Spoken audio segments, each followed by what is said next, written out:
Hello, everyone, and welcome to Washington Park Ice Arena here in lovely Jefferson City, Missouri. I'm Owen Backer, joined alongside me. Michael Todas producing, is Ian Pat Rocky, and of course Robert Treble on PA announcing. It is a beautiful 73 degrees outside, much colder in this rink as the Iowa Hawkeyes are set to take on the Missouri Tigers in the first of this two-game series of these Division II clubs. Michael, lovely to have you with me. What are your thoughts going into this matchup? It's a good bounce back opportunity here for the Tigers. You got swept last weekend against Illinois State. Came really close to splitting with Illinois State, forcing the game into overtime. Unfortunately, unable to come away with the win. But you got a good opportunity here against the Iowa Hawkeyes. Get right back on track. Get back in the win column. That's what we're looking for. How do they bounce back? How does this first period go for them? Yeah, bounce back is the word I think I would use as well. And I mean, it's a Tiger team that essentially tied Iowa State in that second game. They lost in a shootout, which, depending on your hockey opinions, you think should or should not be a tie. But either way, it's not like they got blown out. It was really close. They just want to be able to, they gave 90% and were good. They just want to be able to push that final 10% to get the win. But they couldn't quite come up with it. So let's see if they can. And face-off won by Missouri, and that's taken by number 9, Aaron Hemmer, playing defense, and that's the biggest storyline for Mizzou, in my opinion, going into this game. Aaron Hemmer has been a staple in this top 6 forward group for 3 years now. He has been moved to defense. Mason Buddy, a usual regular in the defense. Oh my goodness, and a crushing hit. Wow. And that I've not seen that before. I've not seen that at Washington Park Ice Arena. Thrown right into the bench. Oh my goodness. Nicholas Zitzman's not a small kid. No, he is a large human, and he got thrown, not just, knocked into the bench, but full legs up in the Iowa bench. That's the second big hit Iowa's already delivered. They delivered one in front of the Missouri bench. Didn't send the Tigers spilling into the bench like Zitzman there, but 24 seconds in, it's pretty obvious. Iowa's coming out, and they're being physical right away. It's going to be on Missouri, try to respond. How are they going to counter it? I mean, we're less than 40 seconds in here, and yeah, that's two big hits. The momentum obviously favoring Iowa at this point, but all it takes is a little bit of pressure for Missouri to gain that back. Let's see if they do. They still got that first line out, that first line of the veteran Captain Andrew Knapp centering Luke Watson, the star freshman, as well as Vanansky. He is another really capable young guy, so I really like that first line. Turnover by Chin in the defensive zone.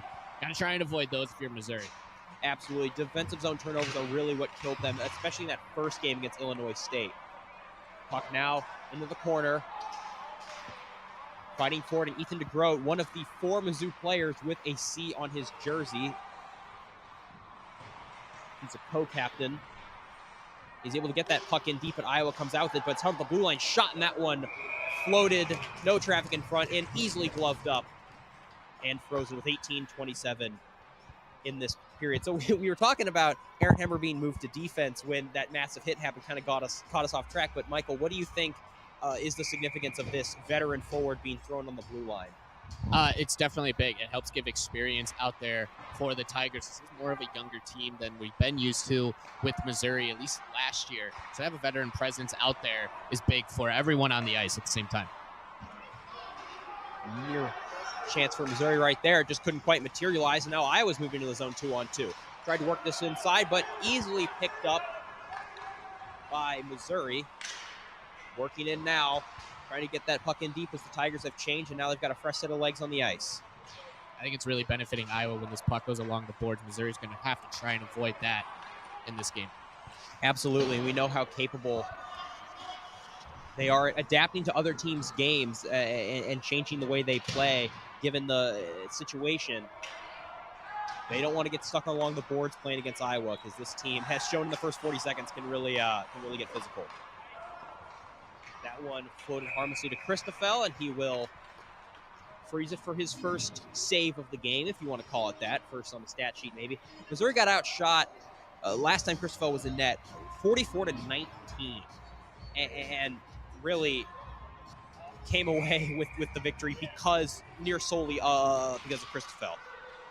I don't know if he has that in his back pocket every night, but we know he's a very capable goaltender. His puck is ejected way down for an icing call. I'm sure his teammates hope he has it in him every night because, like you mentioned, if their defense isn't on their game and pucks are flying at Christopher, it's very nice to know as a player out there, your goalie has your back, aren't having your best night. Because things can get out of hand quickly. If you want to be your best as a defense, Christopher has a struggle game, it could get out of hand very quickly in the game. Hopefully, none of that happens. Hopefully, Missouri's defense here tonight against Iowa take a little bit of pressure off Christopher, but at least Tigers have in their back pocket. If he is pressured, they can rely on him. Absolutely agree. Great play by Bramstead to get it up. Now the Tigers once again send this puck in behind the net of Iowa, but the Hawkeyes able to come away with it. Iowa wearing these pretty sick cream jerseys. Maybe not super easy on the eyes when they're playing Missouri in white, but what are you going to do? Yeah, it looks like an off-white versus white and then gold and black on both jerseys. Very similar on the ice. We've definitely seen more appealing jersey matchups at our time here calling games for Missouri, but the Iowa jerseys still do look good. They do. What do you say pregame? One of the jersey matchups of all time, and it certainly is that. Now, 4 minutes have elapsed in this period, and there's not really a clear advantage for either side. No high danger chances, a lot of neutral zone play. Teams still feeling each other out early in this first frame. That's Fred Bramstead with the puck. He's going to send this one up to the neutral zone. That's Nathan Austin, the veteran center. He's going to lose his stick. Puts it up quick. Really feels like both teams still getting settled in here. Neither team really have had a lot of opportunity to even get a shot at the opponent's net. Oh, but they do here. The puck is loose. They're jamming away at it. And starfished out. The save was able to be made, but Missouri still with the puck. Centering pass to no one. Now Carapella wearing number 19. He wore number 12 for this season so far. Bryce Uglo was the one wearing 19. Now Uglo's out of the lineup with an upper body injury, and his number has been taken there by Carapella as he goes in deep and battles for the puck. Tough angle shot, and that's wide. Held the blue line by the newly minted defenseman Aaron Hemmer. Fires that one, and that hits the netting and is out of play. Missouri has had the best opportunity by far on that last scramble right in front of Sterrett, but Sterrett able to stay strong. He was down sprawled out on the ice. It wasn't sure really where the puck was, I believe, but fortunate for Iowa. There was another center opportunity for Missouri, but it just wasn't able to find a stick to get a real good shot off. This game remains still scoreless. The no-zone face-off in their best center outlet. See if they can capitalize. It's that first line and first D pairing for Missouri, and Aaron Hemmer especially can act as kind of a fourth forward if the situation calls as a shot by Venonsky. That one goes wide. Big 6'4" Andrew Knapp battling for it in the corner. Feels like Missouri's starting to get settled in here, having a lot of offensive possession. And shot, that one's blocked. Taken by Hemmer, and he whips this one around. Finally, Iowa's able to get the puck. They haven't cleared it yet. They're not quite out of the woods, and they turn this one over in the neutral zone. They change a couple players, but Missouri's looking to keep the pressure right back on. It's Venonsky. Shot from Andrew Knapp. That one bounced off the left pad of Sterrett. Now behind the net is Luke Watson, the freshman from Kirkwood, Missouri. Trying to center it, just no one home. I don't mind the play, though. No, eventually you think those are going to start finding helpful sticks. You take that pass if you can. Still fighting Luke Watson, who's been so strong on the puck this year. That's been his biggest characteristic by far. And he was strong on it once more, but turnover. Now it's a 2-on-1 with Weber back defending a shot. That one saved by Christopher. That's his best save of the night so far. Good job playing the 2-on-1. Weber did a good job taking away the pass. Christopher saw it play, and he was able to make the left pad save. Weber turns this one over. Chin's able to go put out the fire and whip this one around, but it's taken by Raffone. Missouri now taking their turn, playing a little defense, unable to get it out of their own zone. Luke Watson still on the ice. It's a long shift for him. Easy shot, sticked away into the netting by Christopher. I really like Missouri's game plan so far in the offensive zone. We've already seen some centering attempts. I haven't found Missouri sticks, but that's definitely going to be a point of emphasis. Feels like crash the net against the Hawkeyes here. If you're Missouri, the puck's going to be flying toward the front of the net. It's just going to be on the Tigers. Can they get a body there and get a stick on it for a good A+ opportunity, point blank? So that second line out here, centered by Ethan DeGroat. He's going, good pass.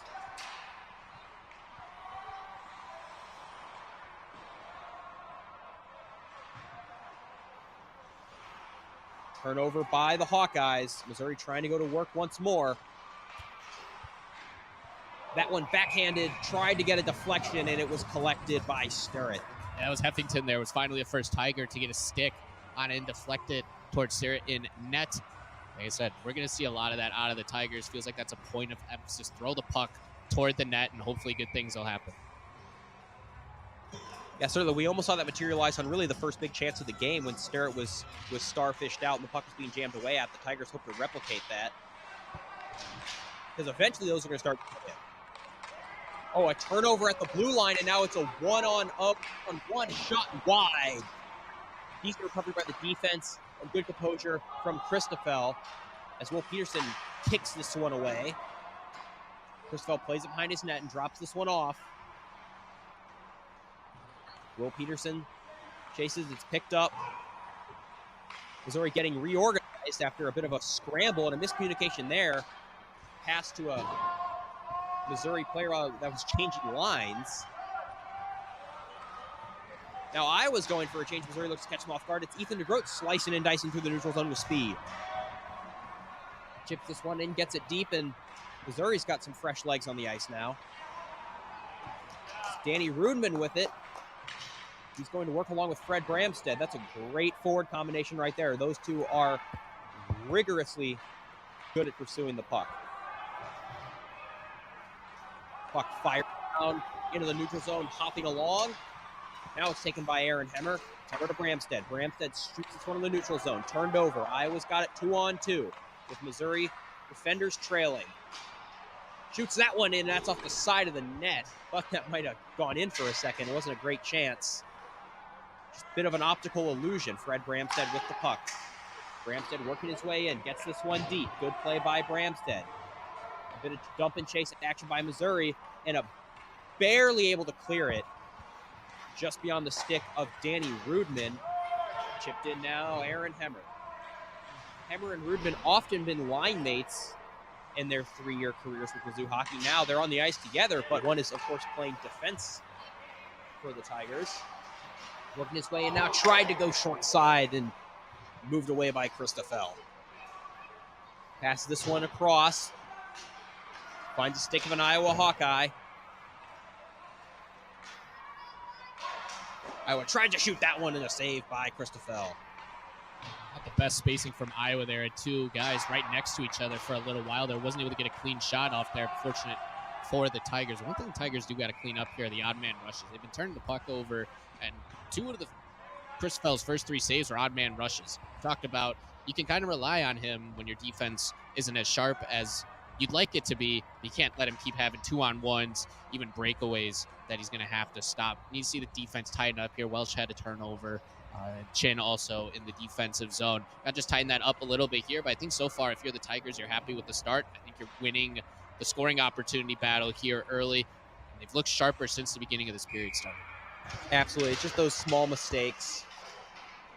That great play by Bramstead to get it in deep only for Rudman not to be able to keep it in as well. Little things like that can come back to bite you if you don't capitalize. Missouri goes for a change immediately. They had a more tired group on the ice after that icing call. So now it's the bottom 6 for Missouri, which we know can be quite dangerous. They're going to try to get to work on a shot and a save. Lunging is Christoffel. Taking on in a great home run pass, working his way in now. Great poke check by the Iowa defender. This one slapped right back down, high into the netting. And that was a really good solo chance for Missouri, kind of what we were just talking about, but in inverse. Iowa's been having those odd man rushes, but it was Missouri's turn that time.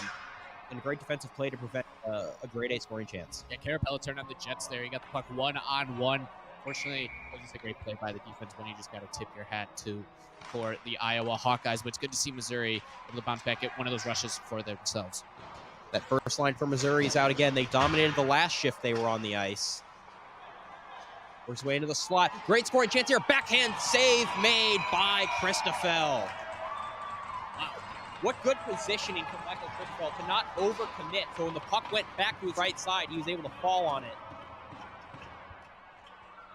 Yeah, backdoor there opened up on Christoffel, and he got over It almost felt like he sensed it was coming the back door, and it was a very good play by Chris Fell, able to go left to his right and cut down another A-plus scoring opportunity for Iowa. You can say he's made 3 or 4 of those so far in the first 10 minutes.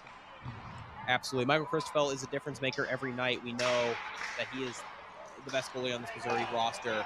There's a great play by Bonatsky. Oh, he tried to undress him just barely. He got one dangle. He tried to go for 2. He couldn't get the second one, but a great play there from Vodnansky. If he had pulled that off, it would have been on SportsCenter forever. Do they have SportsCenter ACHA? I hope they do. A man falls into turnover. Bonatsky going for it again, unable to come up with it. It feels like a matter of time before Missouri is able to take advantage of one of these Iowa mistakes. Returning the puck over a little bit, giving up some rushes toward the Missouri forward group. I feel like it's going to be soon before they bury one of them. That shot easily glanced away by Christopher. Now, 9 minutes and 18 seconds left in this period. No power plays so far for either squad. And after, the physicality's actually calmed down after the first 40 seconds when there were those 2 huge hits. Although I say that and immediately a hit in the corner. There you go. There's the announcer jinx for you. Andrew Knapp reverse hits a man. And a reverse hit to the ice, and we've got a whistle. I don't believe it's going to be a penalty. No. If you're going to go for a Knapp, even if it's just, battling in the corner, you got to be aware, because that is a large man, and he's had at least one pretty big reverse hit in every game I've called this season. And there that was right there. Both sides refreshing and re-energizing, switching lines. It'll be the second line for Missouri out, centered by Ethan DeGroat. Roush taking the face-off for Iowa. Great play to try to spring a man forward, and it's a foot race, but the puck outpaces both defenders. And, ooh, yeah, he sprayed the goalie a little bit with some snow. Heffington in the middle of it right there. Iowa took exception to that, but when you're going that fast, I think it's a little hard not to. Trying to cut down the loose puck, see if you can beat it down the ice, because if you do, if you and the goaltender really get an A-plus opportunity there, but, Iowa's always going to take exception to that. If you get a little bit too close to the goalie, I'm sure Missouri would reciprocate the same way as well. Absolutely. I like Heffington's effort there, too. I mean, that's a guy trying to work his way in the lineup. It was a low shot saved. He's getting his chance right now, and he's played well so far. He's a big guy, but he's got some speed on him, and he showed that on that last play. Still out there with that second line. Will Peterson couldn't keep that puck in, but DeGroat does. Excellent play at the blue line to keep that puck in.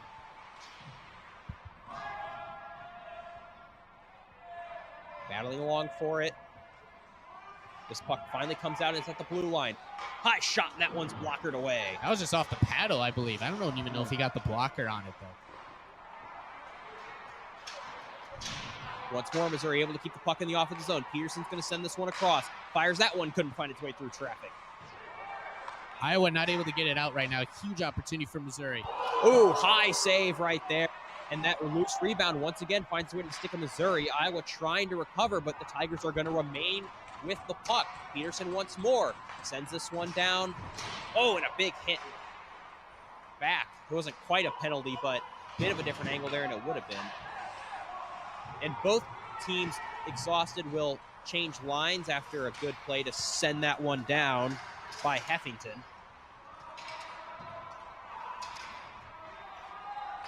Danny Rudman with the puck. Nearly turns this one over, but Will Peterson able to come bail him out. Working along is Proust.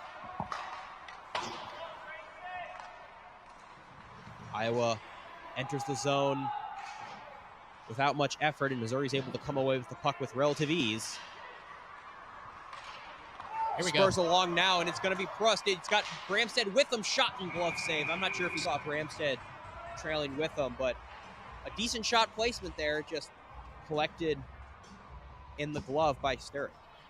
Yeah, and good on press just to get the puck again back into the Iowa defensive zone. The pressure's being ramped up here by the Tigers. They just had a really good possession, had Iowa on their heels. A lot of tired Hawkeyes out there trying to replicate that again here, because if you're able to put plenty of those, string those together, the puck's going to find its way in.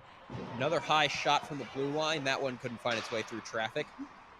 Held in by the Tigers before it finally comes out in a brief 2-on-1 I thought might have materialized, but it does not. Red Bramstead with it. And chipped high by Aaron Hemmer. Ooh, whiff. Crest again is going to find some space. Tries to pass this one cross ice to Aaron, or from Hemmer Rudman, rather. It feels like Missouri's right there. They're so close to taking advantage because Iowa's handed them some decent opportunities. That'll be our first penalty. Yeah, that happened right in front of us, saved by Joey Christopher. That's fairly obvious. Unlucky, his stick just got caught up in the skates, and it'll be a tripping minor. And I agree with you. I was about to make this point, and now the power play emphasizes it. They feel like they're right there, and so the deflating thing could be if you feel like you're right there the entire period, and then you get scored on at the end. We're in the final 6 minutes of the period, and now you've got to go on the penalty kill. You give up a goal, it can be very deflating for Missouri to not at least go in the locker room tied. But it's going to be a Harpo's penalty kill. Yeah, ice felt tilted there for about 4 or 5 minutes in this game. Now it seems maybe even back out with a penalty kill if Iowa's able to apply some pressure here, but a good clear out from Missouri to start it. And we've seen this with Missouri before, that the momentum you can get from a good penalty kill, I mean, they've done that a lot, where they've had a really aggressive penalty kill, had a few shorthanded chances, and when they go back to 5-on-5, it immediately translates into a goal for them. There's a nice hit by Nathan Austin, who's been on this first PK unit for 3 years now. Weber tried to strip the puck, but he played the man, not the puck, and so it's still an Iowa possession. This is a blue line. High shot deflected and couldn't find its way on net. Fred Bramstead with it, chips this one high, tries to spur Nathan Austin, who couldn't quite get to it. 1 minute and 5 seconds remaining on this power play. Missouri still with the puck. And now they'll sit back, yeah. Ooh, that one is deflected high out of the air, and it's going to be a high stick. That was a Will Peterson clearing attempt. Went a little too high trying to deflect that one out of midair. Pretty solid minute, 8-second penalty kill here, though.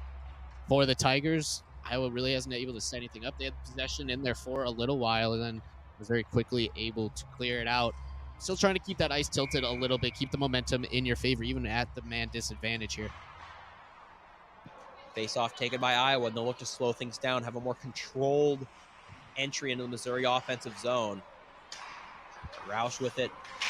Pass, but couldn't find that home. Of course, Iowa will get it right back. And a bit of a slip-up in the near turnover once more, and they're having trouble breaking out of their own zone here on this power play. Passes just aren't there right now. Missouri's able to get in the passing lanes, and then at the same time, the passes just aren't crisp right now from Hawkeye to Hawkeye. All sticks and lanes, doing an excellent job. They finally are able to work it in and dump this one out. For Peterson fighting along with Roush in the corner.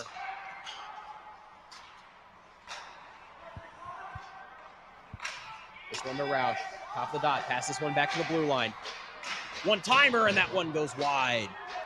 And now we're back to 5-on-5 play. This includes the Harpo's penalty kill for Missouri and a solid first effort by the Tiger PK. That one sent in, gloved by Christoffel, and he'll give this one to Chin. Chin sends this one along. He's looking for Venanski.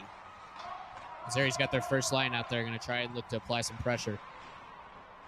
Yeah, try to get some momentum from that penalty kill. If they can score here in the final 350, that would be huge. 2-on-1, shot and an easy save by Christoffel. Fired up to center ice, taken by Luke Watson. Luke Watson dishes this one up in his defenseman and fired on by Venanski. Andrew Knapp's going to go try to battle for it, but Iowa had it briefly, but turns it over to Watson at the blue line. Really struggling to clear the puck out of their own zone. You're Missouri, you got to keep applying the pressure here. Try and get into every stick lane, apply pressure man-to-man, force them to make good passes, because right now Iowa's really showing that it's a struggle for them. Definitely, and that's it's 0-0 right now, but that is not a sustainable pattern. Eventually, something is going to break, and that goal horn is going to start going off. You can only play with fire for so long. But over here, backhander from the slot, not much on it. It doesn't find its way to the net of Christopher. Bonansky, nice hit in the corner as the puck spurred away, and now on the stick of Andrew Knapp. Andrew Knapp sends this one to Luke Watson. Luke Watson crossing the red line, works his way in, backhands this one down. Good dump and chase play by Missouri as they're winning almost all of these puck battles, although they don't on this one, and Iowa's able to spur this puck forward. Fighting in front of the Missouri bench. Taken now by the Tigers. Bounce off the boards, but right to the stick of a Hawkeye. Ethan DeGroat now tries to take this one from Mueller, and he does briefly before it once again returns to Hawkeye possession. Final few minutes here. Neither team with a real clear advantage, kind of looking like the first few minutes of this period. Here they go now. You got something. 2-on-1. Fires this one, and that one doesn't go. That was an excellent chance for Missouri, maybe their best one of the night. It was a 2-on-1 with a third Tiger trailing. Now Iowa's counterattacking. 3-on-2. Fires that one, save, and then high. Tried to go for the rebound, but a good block by the Missouri defense. Man, I thought Ethan DeGroat had that one. He had an angle.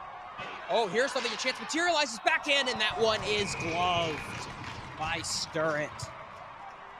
And kind of another scoring chance materializing for Cole Heffington out of nowhere.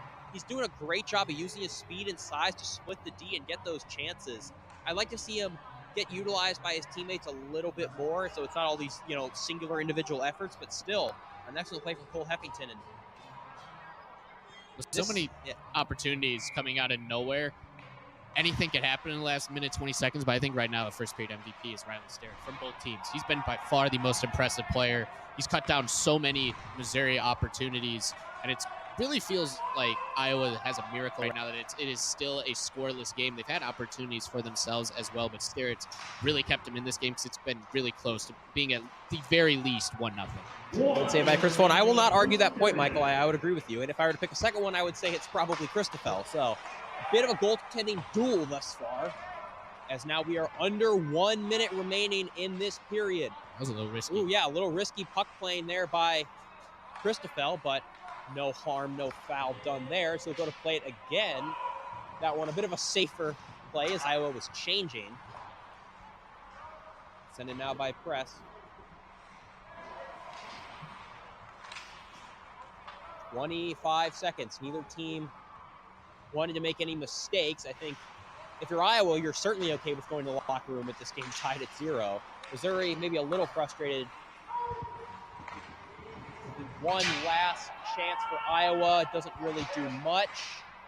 Aaron Hemmer will send this one, and it's going to be taken by Iowa. Short side shot, and that one's saved with 4.2 seconds left. So enough time to maybe win a faceoff and fire a puck on. I'm curious to see if Iowa's going to pull their goaltender, Sturrett, and go 6-on-5 for this faceoff. Missouri did that against Illinois State last week when there was about 4 seconds left on the clock, but it doesn't look like it. They're going to keep everyone where they should be. Face-off taken by Missouri. That will run the clock out. And that'll do it for this first period of play. All zeros on the board right now. Let's break this down a little bit. So, uneventful first period for the score being goose eggs. A lot happened there. Michael, kind of walk your thoughts on that first frame of play. I think the first 20 seconds, Iowa had 2 of the bigger hits we've seen this whole year against Missouri, flipping Nick Zitzman into their own bench. Just 20 seconds into this one, it really felt like, all right, Iowa's going to bring the physicality in this one. Missouri's going to try and use the speed as they normally try to do against teams, and then that was kind of it for most of the physicality. Obviously, you have hits in there. This is hockey we're talking about, but not as much of the big hits that we saw really early on. And then Missouri settled in. Maybe they just needed to get hit a little bit. They got settled in there, had some good opportunities in the Iowa zone, but really the story here, and it's the 2 goaltenders. They've been rock solid. Obviously 0-0, still scoreless here, but both teams have had numerous opportunities to get at least a goal on the board. Odd man rushes for Iowa, fast breaks for Missouri, and neither goalie is willing to give up the first goal here. That's the story so far. my guess is this one's going to be a little bit of a lower scoring game with the way that these goalies are playing, but with the opportunities each team is playing as well, it feels like the floodgates could open at any moment. It's going to be, I think a lot of momentum is going to go. This might sound obvious, but with the first team that scores, I really think that when you get that first goal, you're able to keep applying pressure. Like I said, the floodgates could open if just one goal goes in. Yeah, I'm not sure the Missouri players would agree that they needed to get hit, but I do actually. I think that was a bit of a wake up. And yeah, this Missouri team thrives on adrenaline. So if they can get that first goal here at home, it'll be an advantage for Iowa if they can score first. But if Missouri can score first, that'll be even bigger. Don't go anywhere, folks.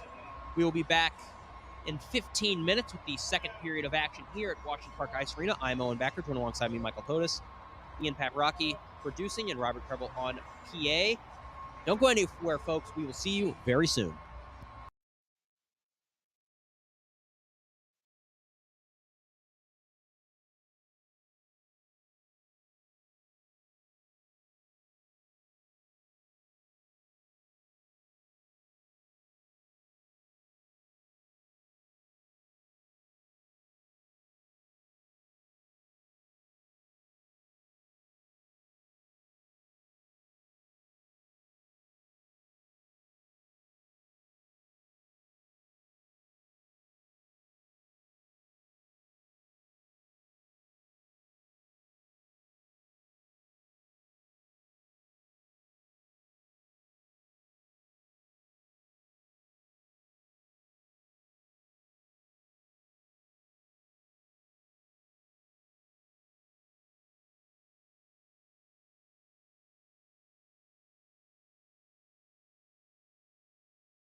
Welcome back to the second period of play here at Washington Park Ice Arena. I'm Owen Backer, joined alongside me Michael Totis, Ian Paparocki producing, and Robert Preble on PA. We've switched sides. Of course, it's the period of the long change as we get to action right away. It's 5-on-5 to begin this period. Ethan DeGroat, the second-line center for Missouri, in the box, however, a 10-minute misconduct at the end of that first period. Nothing on ice. We believe it was something that was said. Not sure obviously what that is, but either way, it's not going to be a power play, but it is 10 minutes that the Tigers are out with arguably their second best forward. So definitely a tough loss for Missouri, and now Iowa working in right away and a shot that's wide. It's definitely disappointing to lose someone like Ethan DeGroat for over half the period now, and Missouri's just going to have to find the next man up mentality here for this beginning half of the second period. But with how they've looked in the first period, I think they got enough guys that can step up. That's just a spill there. Yeah, not much, nothing, no stick or anything. He just fell over. The ice here can sometimes be a little treacherous, so makes sense as Menz walks in, shoots, and a save made.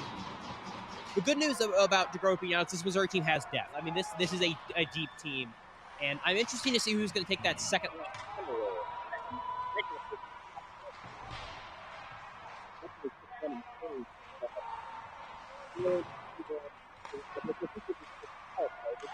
Him centering that first power play unit, so I'm curious to see how that played out. But right now we're still at 5-on-5 as Shin goes and plays this one back.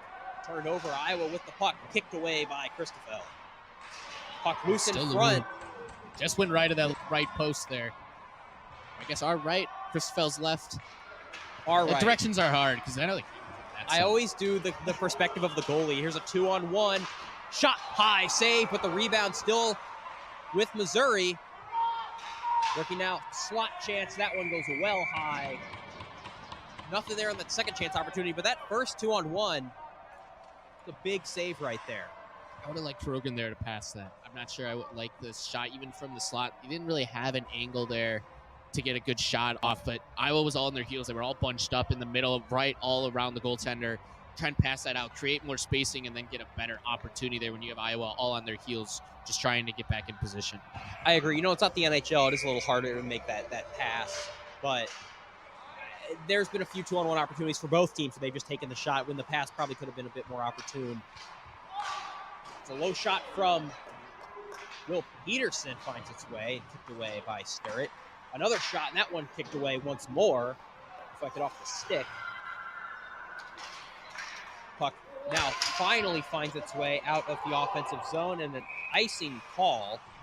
So Iowa went for a change, but those were fresh bodies left to go right back on the bench, and Missouri's going to have an O-zone face-off. Who they're going to deploy here. Bramstead is out, Rudman is out, Menz is going to the bench. They've got a defense of Zitzman and Hemmer. That's that first defensive pairing. And then taking the face-off is Prest. That was Bramstead trying to fire it straight off the face-off. Had a shot blocked. But Missouri clearly trying to fire pucks. Oh, spurred away is Danny Rudman. Danny Rudman working his way in. Tries to put that one in 5-hole, and he tripped up. No call. I think some fans were wanting that one. He just got tangled up in the legs, but a great chance for Danny Rudman. He just couldn't quite free himself from the shackles of the defender. I err on the side of that was really good defense there from Iowa. It didn't look like the stick got caught up in his legs. Just really good defense. Make sure Rudman couldn't get a shot off. But another good opportunity here for Missouri very early in the second period. It'd be like one of those calling defensive pass interferences. And it's like, what are you supposed to do? As the puck flies Came in up and hit Maddie Menz in the face. That was Menz in the face. Sitting on the bench. They've got full cages. Not hard at all. Just a little flip up. Hit him in the protected area of the mask, but still funny. It looked like he took such offense to that. I think he did. Face off in the Missouri offensive zone. Fred Bramstead taking it. That one fired on immediately, and that was a laser hit wide. Thought that might have punctured the boards. Chin with a good keep in at the blue line, but it's finally chipped out, so he couldn't quite keep it in for as long as he wanted to, or get it to a friend, Press, working his way in.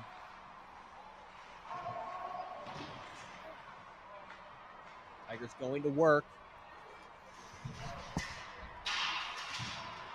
Really like them to see, put enough pressure on to maybe even draw a penalty, because that power play of theirs is so dangerous. And if you keep pressuring a team like this, eventually they will make a mistake.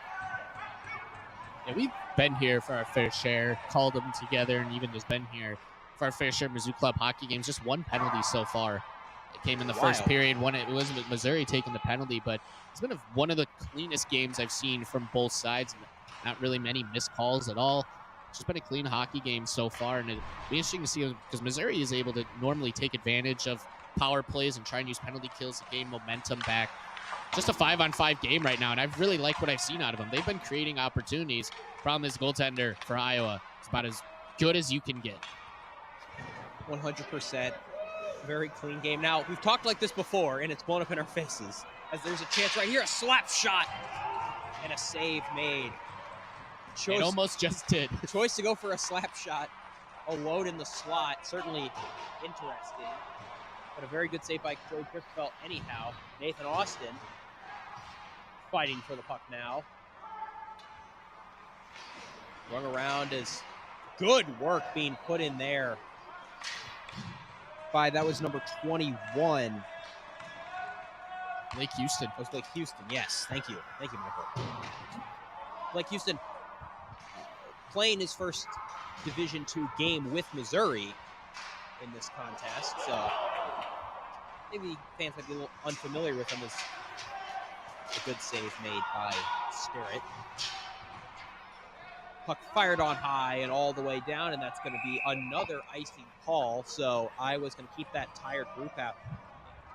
The ice seems a little bit tilted in this period. Not too many amazing chances for Missouri, some solid ones, but they just keep that puck in the Iowa offensive zone, and Iowa has to just keep icing the puck. Eventually, something has to go their way. It was a very strong start to the second period for Missouri, but we saw they looked like this pretty similar in the first period, and pucks just haven't found their way in the net yet, and they've just been oh so close. Shot from Luke Watson. Goaltender Starrett fell back. I thought he might have got hit in the face with a stick or something, but he seems to be all right. And also, to your point, this strong period without their arguably second best forward on the ice for this entire time. They only have about 4 more minutes before that DeGroat 10-minute misconduct will expire. Finally, Iowa was able to get a change after that icing call.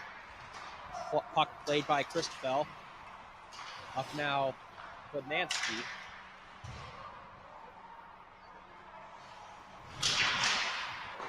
This shot, once again from Bodnansky, and easily wraparound attempt, and he couldn't get it. We see a lot of contemplation of the wraparound attempt, but he fully committed, and he was just able to get across. Good play by Starrett. Man, I just don't know what Missouri can do at this point to try and get the puck in, other than keep firing and just hope one gets in, because Starrett right now, he is just unreal. He's out of this world right now for the Hawkeyes. Just feels like there's a force field in that net for the Tigers, but you just got to keep firing pucks. Stick with the game plan. Don't let it get to your head if you're Missouri, because eventually, you'd imagine the law of large numbers says one will find its way in. The analytics say that if the puck is in the opponent zone, eventually it'll go in for you, and if the puck isn't in your zone, they can't score. A+ analysis from us here at the Mizzou Club Hockey. That's you can't argue with these facts. Well, that's the analytical take. It's the puck possession game. Some would disagree with that and say you need to manufacture more chances, but that is definitely an interpretation. Men's going in the corner. Tried to support. As Missouri, again, battling with Iowa along the boards. Not the game they really want to be playing. It's a high shot, goes above the bar and above the head of Christopher. Like, that one came off the boards and mystified Zitzman a bit. Wasn't able to track it down completely. He falls down there, and it will be a power play. So Zitzman gets tripped up, and Missouri gets their first man advantage here of the game. This is big in a game where power plays are going to be few and far between. Each one has just that much more value. As nearly halfway through this contest, Missouri's getting their first Gumby's power play of the game. Still no DeGroat for the next 2 minutes and 49 seconds. And DeGroat is normally that first line center. They now have Vanansky centering with Menz on his right, Rubin to his left, defense Andrew Knapp and Luke Watson. It's a good group right there. Maybe it's special teams that ends up tilting the scoreboard in one favor of one.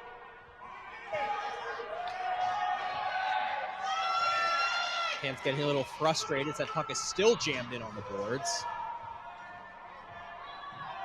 Wondering if it doesn't move for a while, if we'll get a whistle and another face-off.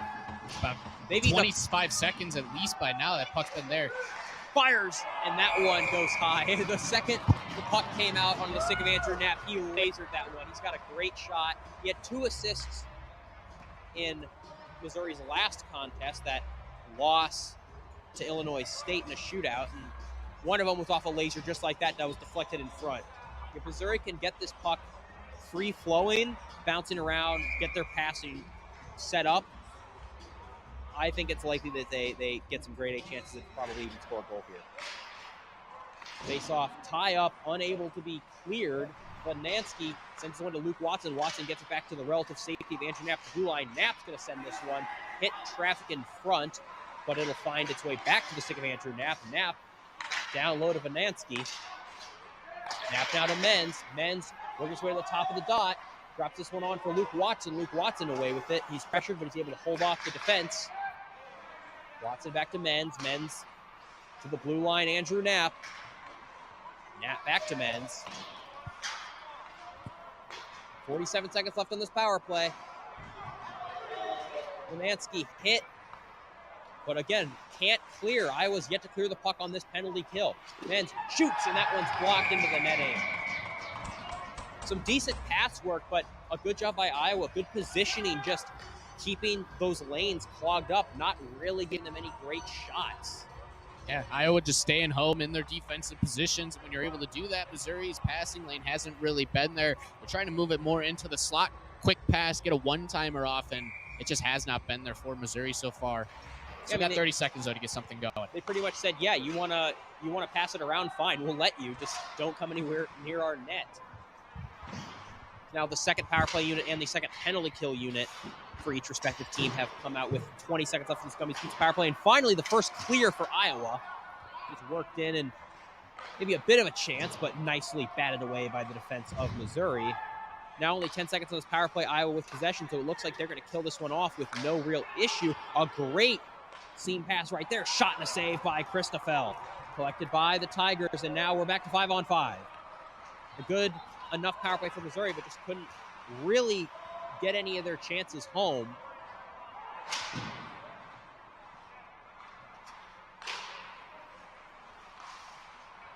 That shot taken. Couldn't find a deflection, what I think they were going for, and a rough hit in the corner, and we've got a whistle. It was obstructed. I think that's a boarding call. It appears, for a second I thought that was going to be an injury situation, but just a bit of an awkward fall. Everyone seems to be fine, but how do you like that? I mean, you kill off the penalty, and now you've got to go right back on the PK if you're Iowa. That's certainly frustrating. And the difference with this one is DeGroat might be able to get in there a little bit. He is 10 minutes with a whistle. So with the power play, you might not be able to get that whistle when you want it. But if Missouri does get it after 28 seconds with 10:27 remaining, he can get out there and help support this power play. Yeah, I was just going to say that. I mean, that's your first line center. I'm wondering if, on the power play that is, I'm wondering, it's that first unit out again, so I wonder if they put DeGroat on the second unit. Vanansky wins the faceoff. It's that same group we just saw out there. And they probably know exactly what they did wrong and what they want to change, and it's frustrating that, oh, next time we're on the power play, we'll change this, and you can go right back on. Although it was starting pretty similar with the puck battle there. It didn't last about 20 seconds like last time, but Iowa able to get the clear. Joey Christoffel plays this to his teammate. That's the speedy Menz. Using the wheels, go all the way around. The puck's still, and finally it gets left behind. Menz tries to chip this one up to Andrew Knapp. Andrew Knapp can't keep it in, and now the puck is all the way down. No Tigers are home, but goaltender Joey Christfell will put out the fire. Nice play back to Knapp. And so now we're under that 10-minute mark. So if there's a whistle, DeGroat can return. Bonansky working his way behind the net. Tries to shoot that one. Nowhere close. Menz and Rudman were both fighting for position in the same place. Neither able to accomplish that objective. 50 seconds on this Gumby's Pizza power play. Missouri, not much momentum. They're having trouble breaking into the offensive zone. Night and day from their previous power play where they were in the zone almost the entire time. They just couldn't get any great shooting opportunities. But Andrew Knapp, the captain, working into his speed. Let's go short time. Backhand. Oh, high. I think that went off a stick and into the netting, but a good chance from Knapp. You had 2 consecutive times where a Mizzou player worked in and tried to wrap it around, and instead Knapp cuts in, tries to backhand it up, and a nice play. Still got 27 seconds here, though, for Missouri, who the second power play hasn't gone as well as the first one, though. But if you're able to win this draw, get some puck possession, you know what you did wrong on the last one. See if you're able to get an opportunity here. And there's DeGroat. He's at the left defense position. So he's certainly well rested, and we know the skill he has. I wouldn't be surprised if they try to win this faceoff right back to him. Faceoff tie up and cleared instantaneously all the way down to the net of Christfell, who plays it for Ethan DeGroat. 15 seconds on this Gumby's Pizza power play. Ethan DeGroat is able to dish one off to Zitzman. And once again, couldn't find home, but now it's a turnover. Zitzman does have the puck. Tigers able to keep it in with 2 seconds left on the power play. Fires that one, and it hits a body in front. Just absolutely clogging the slot. A series of bodies for Iowa. We are back to 5-on-5 play. That was almost close to a breakaway for Iowa, straight off the penalty kill with the man coming out of the box, but able to cut that down. I want to believe that was Aaron Hemmer that cut it down, because if he didn't, it was a 1-on-0. Yeah, that was Aaron Hemmer, who is not normally a defenseman, hasn't played defense at least since he's been here at Mizzou. So I'm glad to see that it's not just an offensive move, and he can play defense if he needs to. He was always a good two-way forward, so that's nice to see.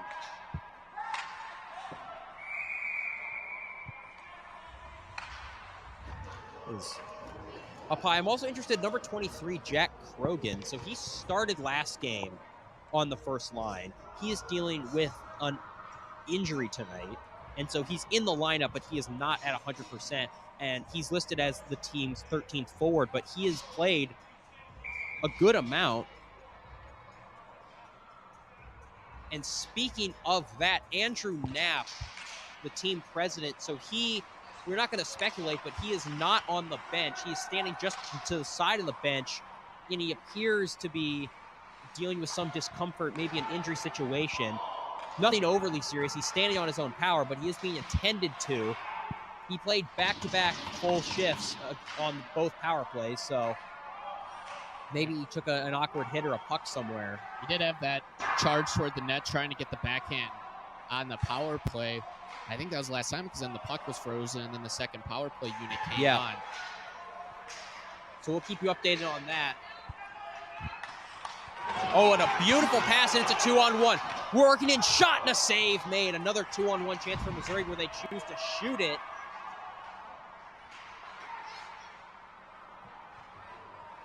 That's been one of their better 5-on-5 chances this period. Probably their best 5-on-5 chance of the period.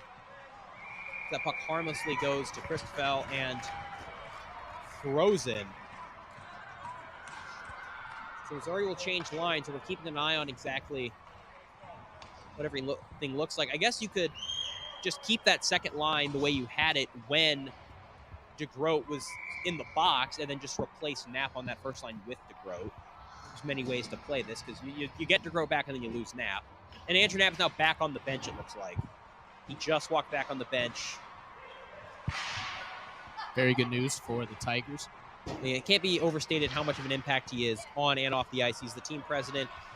He is the team's leading goal scorer in his previous 2 seasons. Had 2 assists last game. That puck nearly carried off sides, but Bramstead retreats. Really good job to keep that puck in possession. Absolutely. Trying to get back onside. just able to get that puck in is a big accomplishment. Good job finishing his check there by Danny Rudman. I like this Rudman press Bramstead line going to work. Down low behind the net of Sturrett. Fred Bramstead gets a little bit of space, and he sends that one nicely cross ice. Shot from the dot, and that one couldn't quite make it. The top of the circle, rather. Fire down once more. Finally cleared out, but another really good shift from Missouri. They keep having these great shifts. They just need to stitch a few together and hopefully have one lead to an actual goal. Because the more time clicks off this clock, the more the next goal really matters. And, you know, hockey can be a game of inches and quirky bounces. And for a period where for 15 minutes almost now, Missouri's had the possession for, you could say, 13, 14 minutes. If it's not in the offensive zone, they at least had possession of it. And just one bounce for Iowa could almost completely erase that. And Missouri trying to break it out now. Rudman tried to dangle inside. The defenseman wasn't able to. Will Peterson, I think that pass was to him, but he was going for a line change, so Missouri's forwards and defense will go change. And Andrew Knapp is back on the ice and centering that line. He never actually missed a shift, so that is very good to hear. Maybe playing with some discomfort, maybe it was an equipment issue or something, but either way, that's a massive boost to Missouri, and they are now at full strength. Turning a lackadaisical shot from a pretty dangerous area, and Christopher was able to deal with that no problem. Sitzman passes this one up to Luke Watson. Luke Watson using that power to work inside. Passes this one to the slot. Shot! Oh. Save made! What a chance. Fired high. That one glanced just off. This place wants to erupt. They want it. The anticipation, two great chances. Sturrett and net playing spoiler for this whole Missouri crowd who starting to get antsy. Feels like they probably should have one by now, and it is still 0-0. We've got ourselves a whistle. Hooking. I believe this is going to be a 4-on-4 situation here. That's actually very interesting to me. 4-on-4 with how both of these teams have been playing, that extra open ice. I'm interested to see how each of them will deploy right here. That's Vanansky going to the box for Missouri. I can't quite tell who is in the box for Iowa. But with Missouri's speed and how they've been utilizing open space and how Iowa's done such a good job of limiting open space, getting bodies in the lanes, clogging things up with sticks. 4-on-4 might be very advantageous for Missouri. Well, that will also cut down an opportunity. It looked like that was developing for Iowa. So maybe a fortunate break there now. Mentioned the more open ice here for Missouri. Missouri looked to have numerous good opportunities in this period, but it also opens up the ice for Iowa as well. Got to stay just as defensive as you've been offensive if you're Missouri.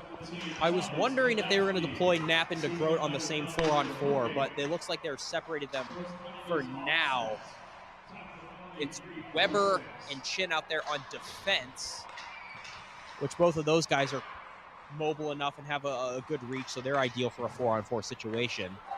Working in now is Weber. Weber puts on the brakes, tries to get this one to DeGroat, and he does. DeGroat working his way in. Tries to pass that one to the slot. The opportunity just couldn't quite materialize. Fighting for it once more. 1 minute left on this 4-on-4. DeGroat drops this one low. Weber, a shot. That one time. There, looked like. Yep. Weber again, and he couldn't take that, and it is out of the zone. That is an unfortunate play for Missouri, and the forwards will change.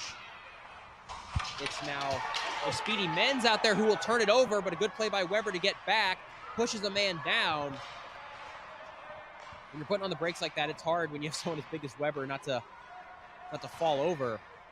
Missouri's fortunate. That is a tired Hawkeye out on the ice. Been out there since the start of the 4-on-4. Wasn't able to turn that into anything. A bit of a 3-on-1, but nice defense from Radford. Men still trying to find the puck. He lost it in his skates. 12 seconds now on the 4-on-4.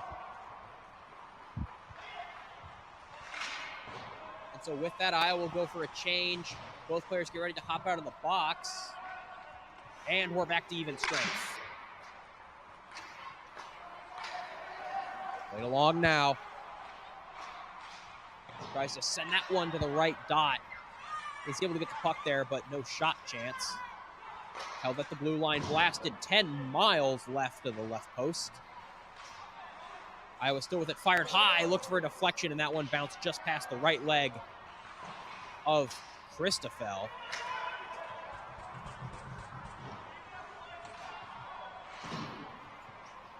Bonansky still out there. He was the one in the box. He's using his speed now. Passes this one on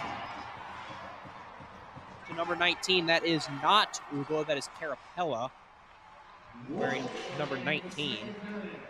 1 minute now in the second period. This game still the same score it began with. We are no strangers to last second goals or goals in the final minute at Washington Park Ice Arena. No icing. Tigers working in now. That's Nate Austin. Austin tries to get this one to Carapella. Carapella working his way inside. Buck on the stick of Bonansky. Bonansky shot low. That one hits traffic. Bonansky creates some space. Good job trying to get that puck in deep with 20 seconds left. Turnover. Turnover right here. Here's a shot. That one's collected. Rebound in front. And finally, Iowa extinguishes the fire in front of their net. 5 seconds, 4 seconds. Working in, another shot punched away by Michael Christoffel. Backhand goes nowhere. And we've got ourselves a whistle. Last period had a 10-minute misconduct at the very end, and it looks like this one will have some sort of disciplinary action as well. There was some toppling over Christoffel. I believe it's going to be Missouri, though, being the guilty part. I think they took exception to an Iowa player spilling over Christoffel. Seemed incidental to me, and so that's going to be the disciplinary action. If you are watching, though this second period is over, do not go anywhere because we have an intermission interview coming up soon with former team president and Missouri hockey veteran Eli Baumstark. Longtime fans will, of course, remember him. And he will be joining us, so don't go anywhere.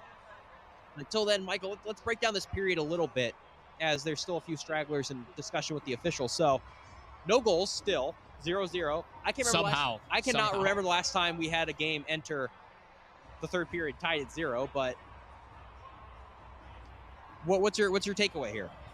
My takeaway is these goalies are very, very good. It was more Iowa's goalie being a lot better in the second period. I thought Missouri did a really good job keeping the puck out of their own defensive zone and really applying the pressure. But there's not much more I feel like Missouri can do other than hope that the Iowa goalie Starrett makes a mistake. That's almost what it feels like they're hoping for, because right now he's on his A game. Feels like he just can't mess up at this point. It can feel hopeless as a player if you're Missouri. It's just, what more can we do? Just keep doing what you're doing. You got to keep playing your game out there on the offensive end. The defensive end tightened up a lot more. They weren't allowing those odd man rushes they were allowing in the first period. I noticed that. That was a good adjustment from period to period. But overall, it just feels like a game Missouri's so close to breaking out in. It's a miracle. It boggles my mind. I'm sure it boggles your mind that they haven't yet, but they're so close. They just keep doing this. I really find it hard to believe they don't get one early in this third period. Absolutely fascinated to see what this third period looks like. Just from a pure hockey perspective, I'm very excited to see what goes on here. We're going to take a short break. Don't go anywhere, though. Keep that sound on, because we will be back in a few short minutes with an interview with former captain Eli Baumstark. Don't go anywhere.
Welcome back to the second intermission report. I'm Owen Backer, joined alongside, if you're familiar with Mizzou hockey, a familiar, friendly face. Former captain Eli Baumstark is here in the flesh. Eli, how are you doing? I'm great. I'm really excited to be back. I had a nice summer of relaxing, but it's nice to be back in the rink for the first time since my last game, actually. Washington Park Ice Arena has this way of calling, of drawing you in. You don't want to leave. Well, first, we'll talk a little hockey here. So I felt a little old looking at this roster this year. I realized, I'm like, wait, not a lot of these names I recognize off the bat, or not all of them are 3-year vets. So when you were on the team, it was the youth movement, right? Because this team in 2019, 2020 was, not the best. And then they had that huge freshman class 2 years ago in 23. What is your impression so far of the youth of this team and the guys coming in? They're legit. Watching these two periods were fast. It was pretty crazy. I watched a little bit online, obviously, but seeing it in person, they're fast and they're skilled. So it's really exciting. And I was feeling the same way. I didn't know half the kids started. Yeah, just a really a way of making it feel old, and something that I thought interesting. Like the forward group is familiar enough. At least the top six. You got DeGroat, Austin, Knapp, Rudin, and all that. But the defense is what I find interesting. And the idea of switching from forward to defense, which you're familiar with. Tonight they have Aaron Hemmer playing first pairing defense, which I found fascinating. He's made a few great pure defensive plays. Talk kind of about being able to move from forward to defense, especially in this Mizzou hockey system, and kind of what that's like, and how you go about stepping up and taking that responsibility. Yeah, I mean, it's not for everybody, but Aaron is such a great skater that it's really working out for him tonight.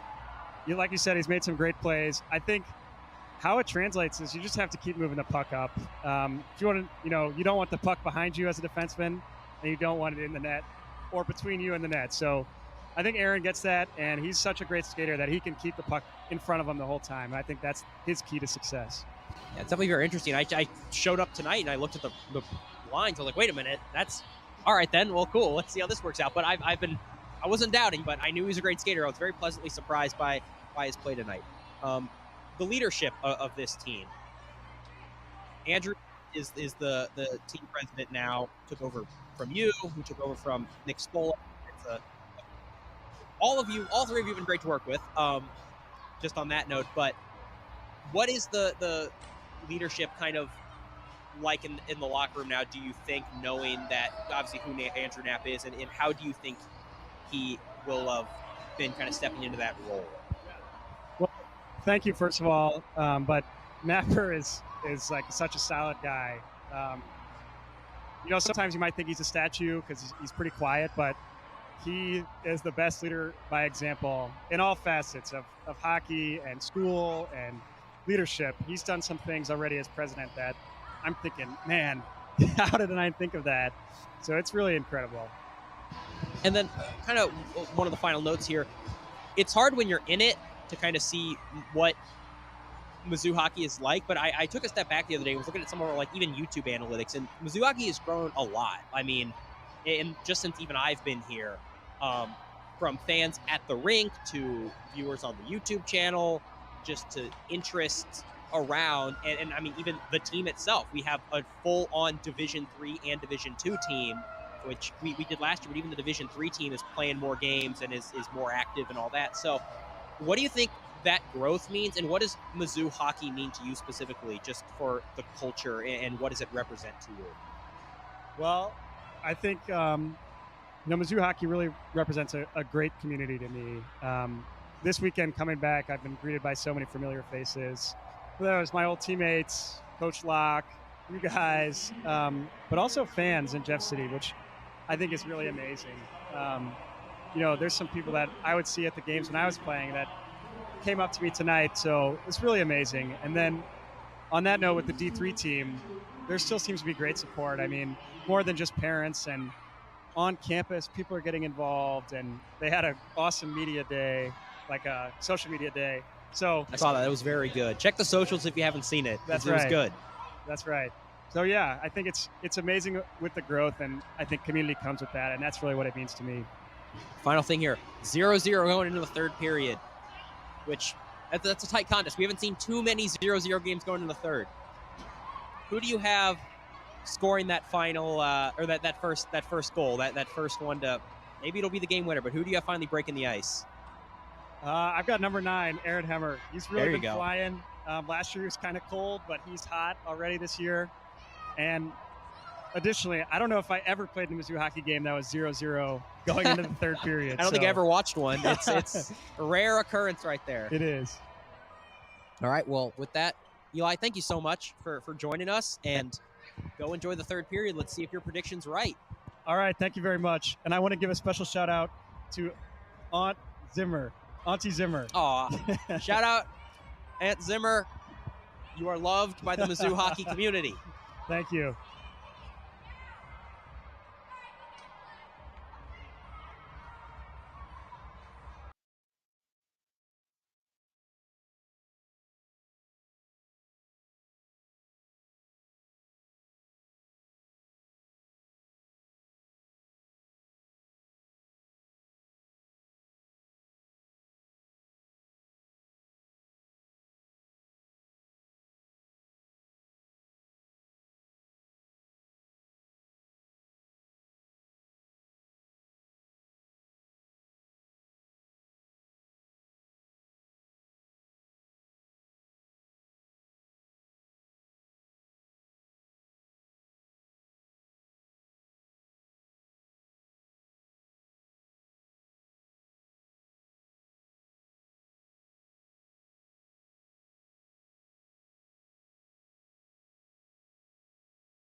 Welcome back to Washington Park Ice Arena. We hope you stuck around for that lovely interview with former captain and team president Eli Baumstark. Third period of action, getting started. Missouri on a Harpo's penalty kill to begin this third period of play. It was I'm not sure what the penalty was. Was it boarding, I believe, at the end of the... That's what it looked like to me. It looked like there was a hearty shove into the back end of the boards there right as the clock was expiring. The clock may have actually been expired. I'm not sure what the ruling on it was, but it was Nate Austin. Threw a body into the boards, got the penalty. You heard it here first. 2 minutes for a hearty shove. They frown upon that. They in the do sport. frown. Sometimes they frown upon it. Other times they don't. It's a weird paradox. Absolutely. But a decent penalty kill so far. No real chances materializing for the Iowa Hawkeyes. Still 0-0. And if you caught this, Eli said...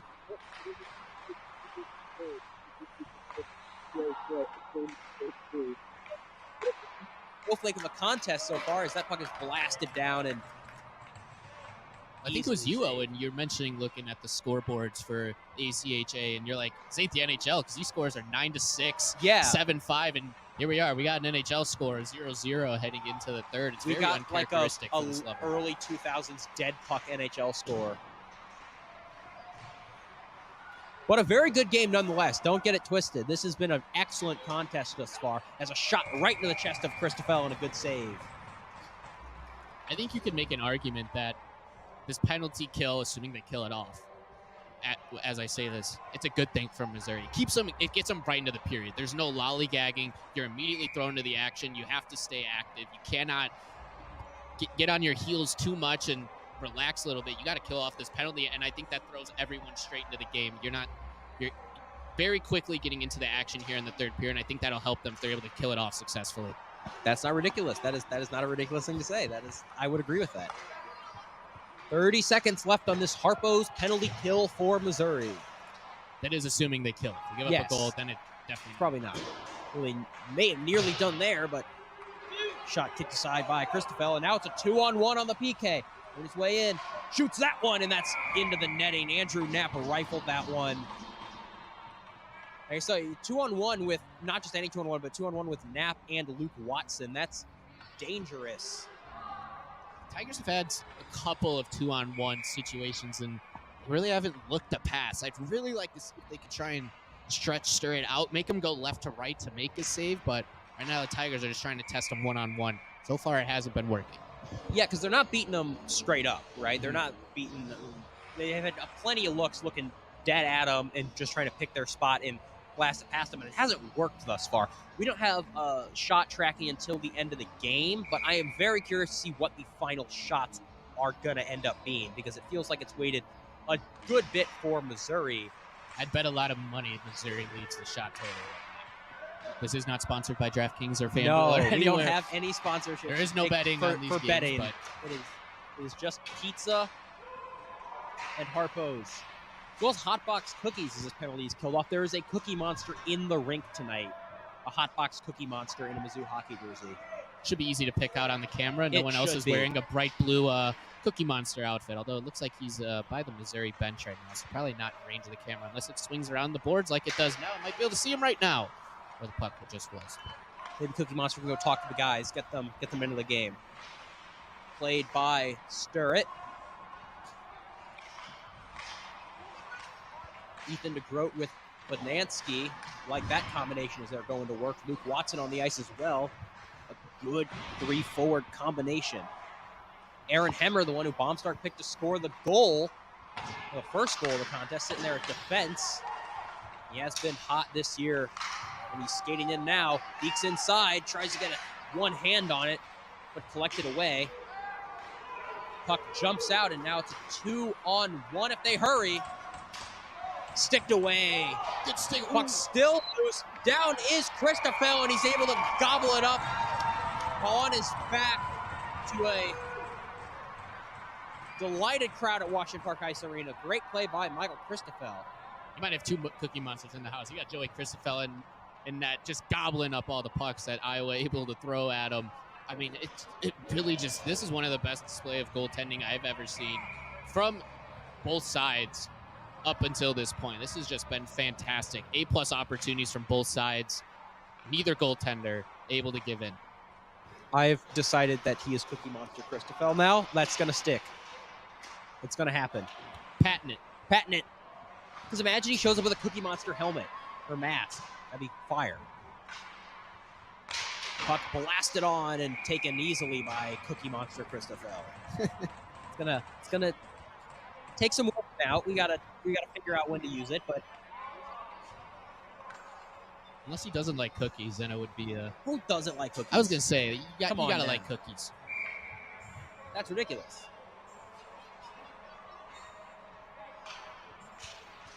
D-zone face-off for the Tigers. They've got Menz out there with DeGroat. And DeGroat's entering with speed. Trying to work his way around the defense. Behind the net now. Trying to maybe wrap that one around or pass it into the slot, but it found its way to an Iowa defender before finally finding its way back to Missouri. Here's a great chance. Menz shoots, and that one is wide. He had a great look right there. Weber at the blue line. Weber's looking. Fires that one low. Menz takes the puck now. Chips this one back behind the net to Ethan DeGroat. Passing it now back to Weber. Weber fakes a slap shot. Shoots this one low. Puck is still on the stick of Missouri Tigers. The ice has been a little tilted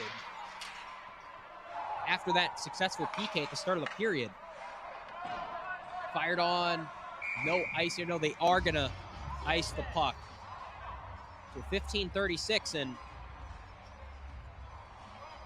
Missouri had a flurry of excellent chances there. Their best of the period and probably best of the last 30 minutes, or some of the best of the last 30 minutes. Feels like for the past long while, Missouri has really just had opportunity after opportunity in this game. And again, I feel like a broken record, but it just can't be stated how good Riley Starrett has been in net for the Iowa Hawkeyes. Because it's not just a couple opportunities. It really feels like this game could be 3-4-0 Missouri, maybe even 4-2 with the chances Iowa's had. Yeah, we talk about this. The hypothetical deserve to win-o-meter is tilted probably 80% in Missouri's favor. That's the funny part about sports. You could deserve to win and not win often. Just a couple bounces, especially with a little piece of rubber on an ice sheet. You can take any bounce that doesn't go your way. That could be the difference. That's why they play the games. He's kind of a little silly saying, oh, wait, here's a chance. Walks in and a save. Yeah, it sounded a little silly going, wait a minute, why did the ball of vulcanized rubber on a sheet of ice not go my way? It's like, well, sometimes it's a bit random.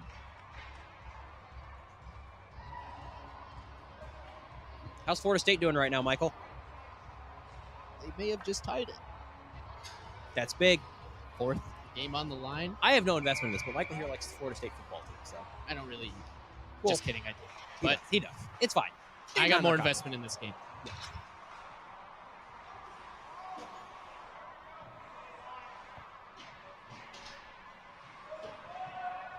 Riding on now. Nate Austin, who took that boarding penalty at the end of the period, chasing in a shot high, gloved by Christoffel. Christophel's made a lot of saves. He hasn't been overly tested when he has been. He's obviously come up great, but he's had a lot of those kind of fluttering shots find their way to his glove. And oh, we are getting DMCA'd if this gets on. They're playing the Star Wars Cantina music in here. We are going to get copyright struck. That is not good. Won't be able to go back and get recordings. John Williams will bring the hammer. Spare us, John Williams. Please. Oh, another big hit in the corner right in front of Eli Baumstark and the Cookie Monster sitting right there on the glass.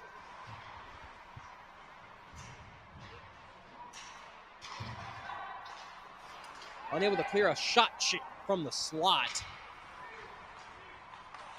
And dealt with by Christoffel.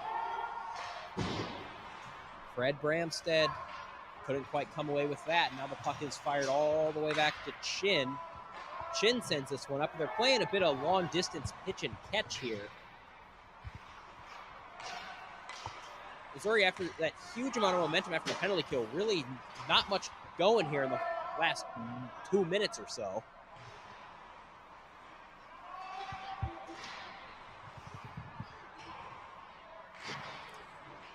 It's number 18, Brandon Press for Missouri, who's applying the forecheck.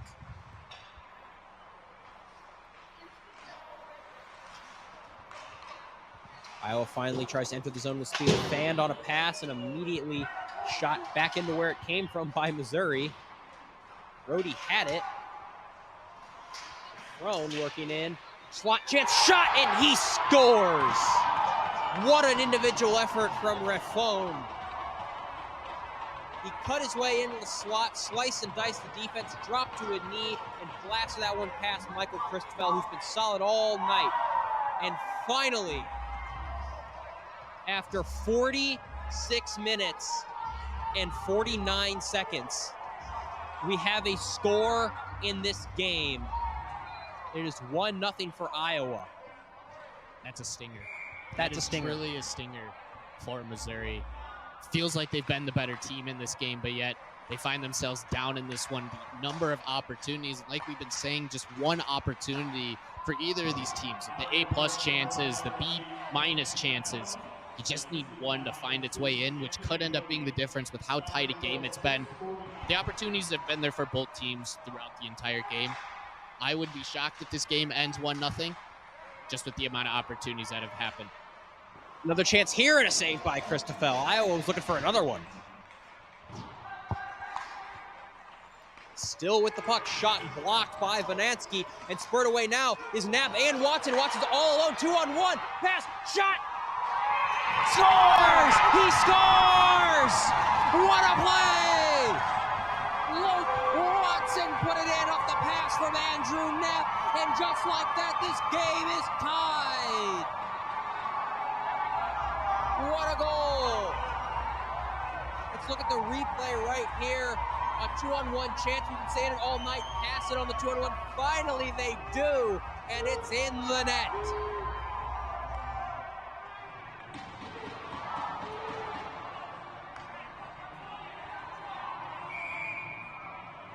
Oh, and we were talking about it. The odd man, the 2-on-1 rushes that they haven't been looking for the pass.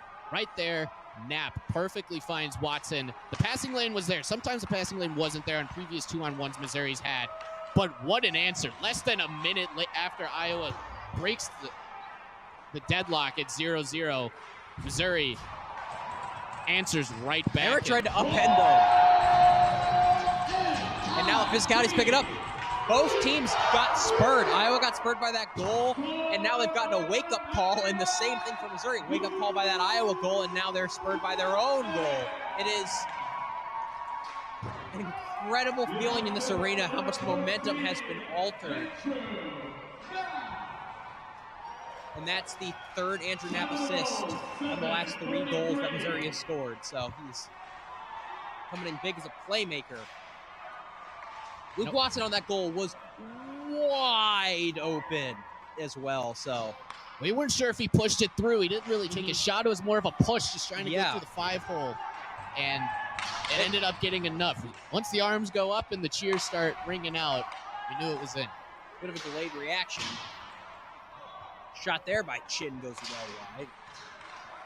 Despite how different the game feels, the score is essentially the same as it was a few minutes ago, in that both teams are tied. Fans in Washington Park want to call. But it's going to be a penalty for the Tigers. So 6-on-5 until Missouri is able to touch the puck on a delayed penalty. Nice hit by Weber, and DeGroat will be able to touch it. There's that Weber. Either way, it's going to be a Harpo's penalty kill for Missouri. It's a lot of action here in the last about 2:30, 2:40 with a goal from Iowa that breaks the deadlock at 0s. Missouri answers back a minute later, and now Iowa back to the penalty kill. Momentum is seesawing in this one, Owen. Seesawing is exactly how I'd put it, and I was looking to kind of teeter that overwhelmingly in their favor if they have a good power play here and they're able to put this in the net. But Missouri's PK has been very solid, and they'll get an immediate clear, chased down by the Tigers, and an unfortunate slip and fall there by Carapella because he was probably going to beat that there.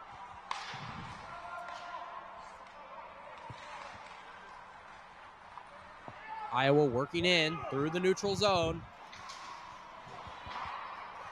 And blasted right back down where it came from. Harmlessly off the glove of Sturrett. Out there for Missouri is Peterson at defense. Along with Owen Walsh, who has been solid so far. Pass and a great chance for Iowa, but they fanned on the shot. They had a yawning cage. I don't know if fan on the shot's the right definition. It was just a fall. Balls was falling. He wasn't on his feet. He fanned on the skate. Fanned on the skate, yes. He was just on the ground. If he has his skates and is just upright, that's a wide open cage for him. And this is a 2-1 game. Just an unbelievable break for Missouri right there. The save by Christopher. 45 seconds left in this power play. So it was a decent enough penalty kill for Missouri already, but that was a massive opportunity, a bit of a defensive breakdown. That unit will change. Let some fresh legs get on the ice. It's Nate Austin, probably one of the better penalty killers for the Tigers. He's taking the face off. He's got Fred Bramstead with him. To his left as the other forward. Iowa. Good stick. Pass along, good stick there. Bramstead finally with it, turning in a good clear. I really like what the Missouri D-men are doing, or the forward group are doing on the penalty kill. They're really playing aggressive. They are trying to cut passing lanes off aggressively on this Iowa power play because we've seen in this game Iowa's passing not the sharpest, so Missouri's really forcing them to be accurate, and Iowa really hasn't responded on this power play well. It's time enough for one last gasp for the Iowa power play, but it was fired down and a good clear. That concludes the Harpo's penalty kill for Missouri. Andrew Knapp springing off the bench to jump on the ice, try to get his team's offense going. Luke Watson, the goal scorer, the freshman from Kirkwood, Missouri. Reminds me a lot of freshman Andrew Knapp in a way with that size and skill. Because freshman Andrew Knapp was the team leader in goals. As here's Knapp, he dishes this one down low to Watson. Fired high, and that one's off the chest and then the boards of Sturrett. Owen Walsh plays it, gets this one to Luke Watson. Luke Watson turns the puck over center ice, shoved over hard by Will Peterson, creating a turnover. Now Vanansky with it. Iowa will change a defenseman. Peterson plays it. Shot kicked away by Christoffel. This puck chipped high on the stick of Andrew Knapp. He's got a little bit of space. A huge reverse hit from Andrew Knapp, but he lost control of the puck.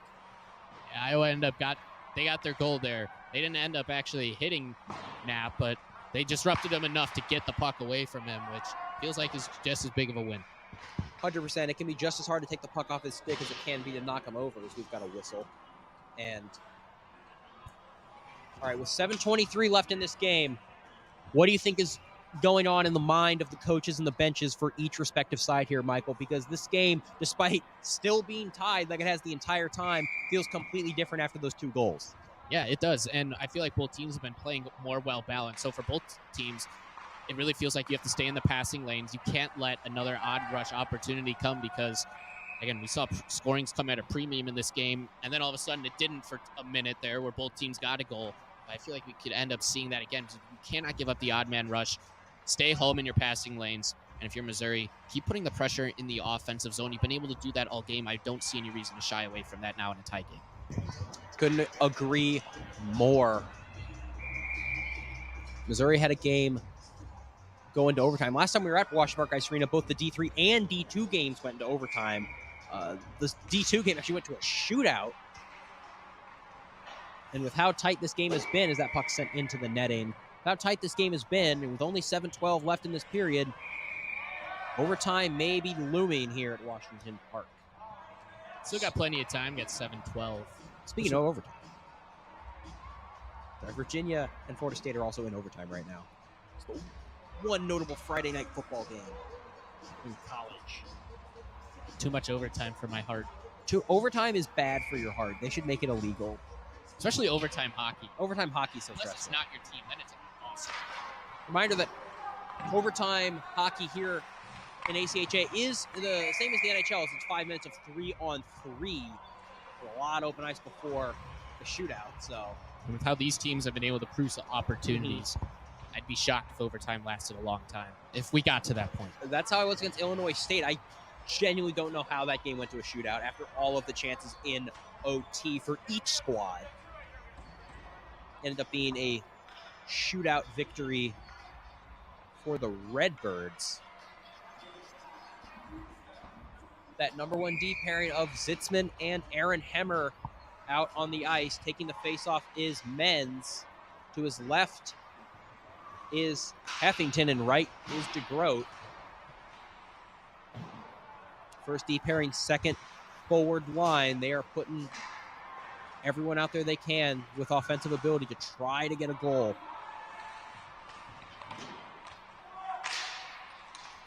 Neutral zone battle, puck left behind by a Hawkeye. Heffington did a good job knocking his man off the puck, and now DeGroat's going to chase it. DeGroat working his way in. Got a smaller stature than some of his line mates, but he does a great job of using the body to keep people away. Hemmer is a shot, and that one goes 10 miles wide, and he's frustrated by that. You could see the expression after he let that one go. 16-17, Iowa is going to swap forwards and defense. That same group is going to stay out for Missouri. Second forward line, first defensive unit. I also think a big thing here for Missouri, stay out of the box. Yes. Do not let momentum flip that way by going back on special teams. Especially anything boneheaded or after the whistle, which has plagued this team before. Not as much this game, other than the DeGroat 10-minute misconduct. It's a much cleaner game for yes. Missouri. Now's not a good time to let those demons back in after you've played 54 minutes of a disciplined game.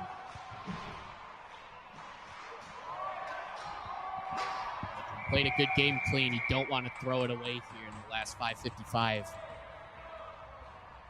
Yeah, better to take a dumb penalty in the first 5 or 10 minutes of the game than the last 5 or 10 minutes of the game when it really can matter and you don't have much time to make up for it.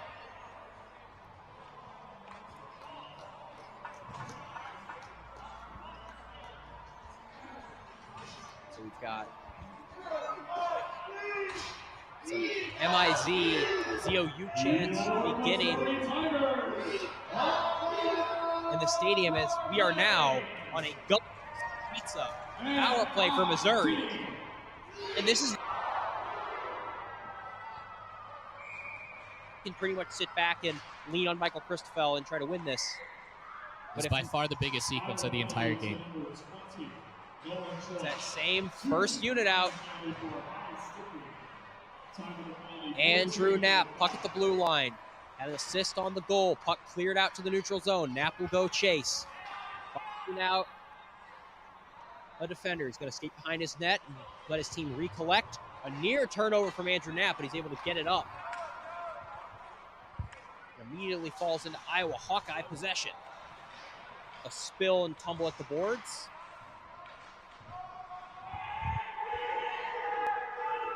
Danny Rudman. The walkout shot from the knee. Clacks off of the stick. Cleared up high and into the bench.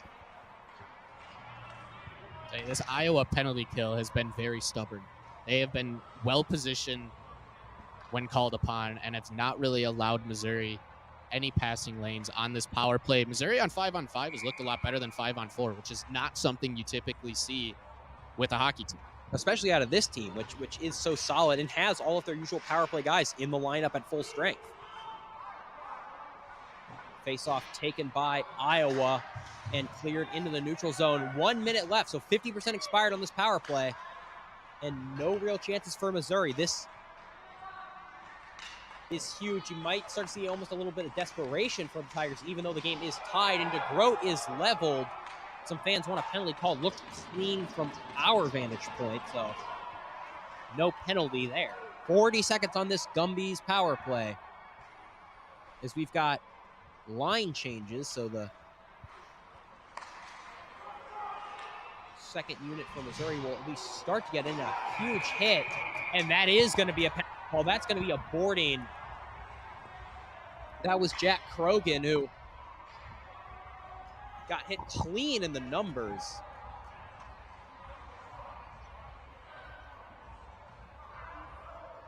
And there's some arguing with the officials, but what did you say about this being the biggest sequence of the game? This is the new biggest sequence of the game. There's always a bigger fish. There's always bigger fish. A minute or 26 seconds of 5-on-3, and then a remaining full-length power play. I mean, it doesn't get bigger than that. With 4:21 left in the game, or at least of regulation, Missouri is going to need to put this away. It is a Gumby's Pizza 5-on-3 power play.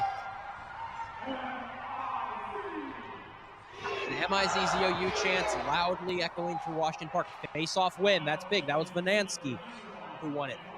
Knapp sends this over to Luke Watson. Watson back to Knapp. Knapp at the top of the slot. Tries to chip that one in. And a high stick. High stick, so we've got a whistle. 14 seconds still left on that 5-on-3. A good sequence. A lot of urgency, which you like to see. As much as this Tigers team could score at 5-on-4, they know that this 5-on-3 is a massive chance. Also, if they are able to score on this 5-on-3, they still have a power play that they essentially just sit back for a minute and a half and it's a very good point. And wait. Scoring in these next 14 seconds would be vital. Speaking of 14, that's number 14, Andrew Knapp with it. Back over to Luke Watson. Watson back to Knapp. Same play as before. Shoots that one in, he scores! And Drew Knapp. Nap time just put Iowa to bed. What a play. A laser was able to beat the Iowa goaltender, stir it high, and it was on the 5-on-3. So there's still a minute 39 of a Gumby's power play. What a job for Andrew Knapp, his second point of the night. A Knapp shot. You know, people have wicked snapshots, but that's the Knapp shot right there. That's his patented shot. Coach wanting Knapp to shoot more, and you see why. You see why. It's a lethal snapshot. It's so hard to see, and when you have bodies in front, it makes it even harder for the goaltender in Missouri. And that was him, freshman year, his freshman year, he was shoot, because he had Nick Spolik on his line setting him up, and that is something where Knapp's got the best shot on the team. He needs to shoot it more, and he did right there.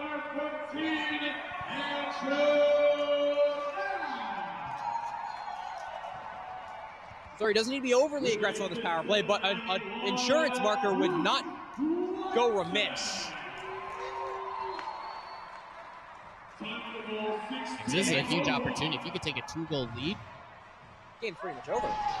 It would be a very big climb for Iowa. Men's over to Knapp. Knapp again shoots that one off a leg. Doesn't quite go into the netting, so the puck is still in play. 44 seconds on this Gumby's power play. 3 minutes on the game clock. A clear, but unable to get out of the zone. Held at the blue line by Men's. Men's who sends it to Andrew Knapp at the point. Andrew Knapp. Cross over to Rudman. Rudman back to Men's. Men's tries to find that puck all the way over to Watson. Watson able to keep the puck in. Watson now to Knapp. Knapp shoots this one, maybe looking for a backdoor attempt. Puck still in the Iowa zone. Missouri hammering them with that first unit. 5 seconds only remain on this power play, and it's finally cleared out. So an unsuccessful second power play, but a 5-on-3 goal for Missouri to take a lead late in the third period. Only 2 minutes and 15 seconds remain in this contest. The defenseman. Now at 5-on-5, there's real no urgency for Missouri. Can't get too comfortable and let Iowa to attack. I'd like to see Missouri press, and that's what they're doing right now. Aaron Hemmer, the defenseman, working himself in. A blast, and that one is blocked. Puck rebound shot, and that one goes off another leg, but Missouri that puck in deep. That is key. Carapella.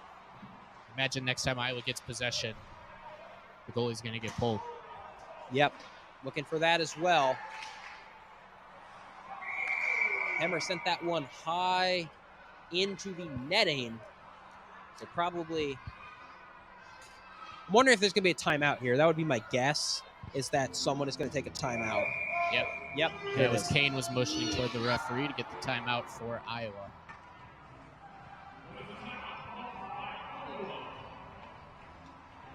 So what do you think they're talking about on this timeout, if you're Iowa?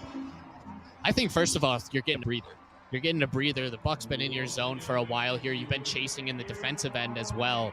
I think you're getting a breather here, but I also think you're trying to figure out, how do we get this puck quick as possible? Do you try and get a board battle? I thought Iowa's been really good tonight in board battles, getting the puck loose and getting possession of it out of it. I feel like that's going to be the direction they try to go, especially off faceoffs. Tie up off the faceoff, get the puck in possession, able to pull the goalie quick. I agree with that. If you're Missouri, I wouldn't get too lax. Don't take any unnecessary chances. No, home run passes. If you're a defenseman, maybe don't skate all the way, past the goal line. But by yourself, that is. But, I mean, they've been very good offensively, and why not hem them in their zone again? Don't even let them pull the goalie if you get that chance, if it presents itself. I mean, you don't want to completely change up your strategy right now. Don't play into Iowa's game, but strike that balance. I'm very interested to see what's going on here. Missouri's been good defensively, but if for some reason Iowa is able to get past, I'm looking at Christoffel, because he is a guy, and he has not had as much trouble and hasn't faced as many shots as he normally does. But he's still been solid all night. This puck sent in deep into the Iowa zone, rather. So Sterrett still in his net, 1:18 left, and it is 5-on-5 still. Owen Walsh with it. Walsh put that one down, icing waved off.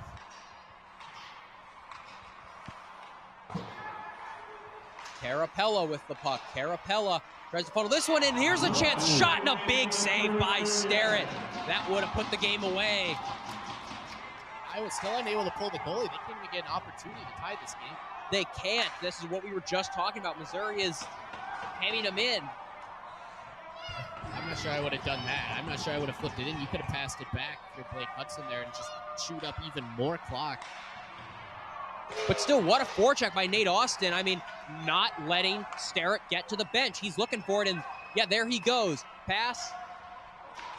So Sterrett's on the bench. It is 6-on-5. 6-on-5 with 24 seconds left to go in the game. Battling for it, and the puck is squared away by the Tigers. Taken and intercepted by Iowa at the blue line. And shot. That one. Chance in front. A big save made by Christoffel. And cleared out of the zone. 5 seconds to go. 4, 3, 2, 1. And a win for Missouri. What a save by Michael Christoffel in the final moments to preserve the Tiger victory. Unreal. My goodness, as they swarm him. This is a great home team, and the Tigers just lost back-to-back games at home. A rare sight for them, and it's nice to kind of wash that taste out of their mouth and get the victory. Oh, especially in a game where I'm sure it was frustrating the entire time for Missouri with the opportunities they had in the first 2 periods. And then you find yourself down in a game where you feel like you deserve to be winning. But resiliency, they fought right back. They got punched in the mouth and punched right back, scoring, I think it was less than a minute later. I want to say it was only like 50 seconds. It was about 50 seconds. And then you get the power play and you score on that to take the lead from Andrew Knapp, the captain, the guy that this team leans on the most. Just a really impressive performance tonight in really all facets of the game. Dare I say game of the year so far? I think so. I would say game of the year. Not boring for 2 periods, despite being 0-0. It was still very entertaining. And then, as much as we love physicality, there was an appropriate amount, but not so much where it kind of got frustrating, where it just penalty after penalty after penalty after penalty. It was a good flowing game. There was lots of 4 or 5 minute sequences with no whistles, or at least 2 to 3 minute sequences. And excellent goaltending. I mean, that was a goaltending battle. My 3 stars of the game are Christoffel, Starrett, and Knapp, I would say. Yeah. I can't really disagree with you on any front there. I mean, this was a goaltender battle, and I like how you mentioned, like, this game was 0-0 after 40 minutes, and people can see them and be like, wow, this is a boring game. Why would I watch this? That didn't feel like a 0-0 game. If you put 4-2, 4-3 on the scoreboard, everyone would have thought, just A+. There is offense all over the ice. There was great saves all over the ice. There was physicality. There were penalties. There was everything. It was a great game from start to finish, and the scoreboard didn't represent how good the game was for most of the time. Yeah, 100%. And Knapp, a goal and an assist, another 2-point night. And I'd like to see him shoot more. And he took that lesson to heart. What a laser! I mean, that shot has somehow gotten better than it was last year and the year before. And an incredible player. It just stands out. Captain. Like, you It see stands other out. players shoot, and you're like, that's a good shot. And then you see Andrew Knapp shot, and you're like, wow. It just completely takes your attention away. It feels like he's playing almost a level above, or he should be playing a level above than where he is just based on his shot. But it's just that good. And, that's kind of what we see out of Patrick Mahomes. Well, with that, I'm Owen Backer.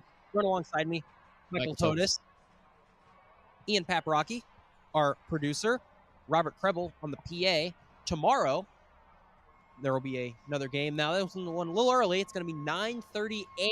on the puck drop, 9:30 in the morning. Homecoming game. Yes, so we'll still be here. Don't worry, we will be on call. So set your alarms, and we thank you all for joining us sincerely. We appreciate all of the support, and we will see you all next time.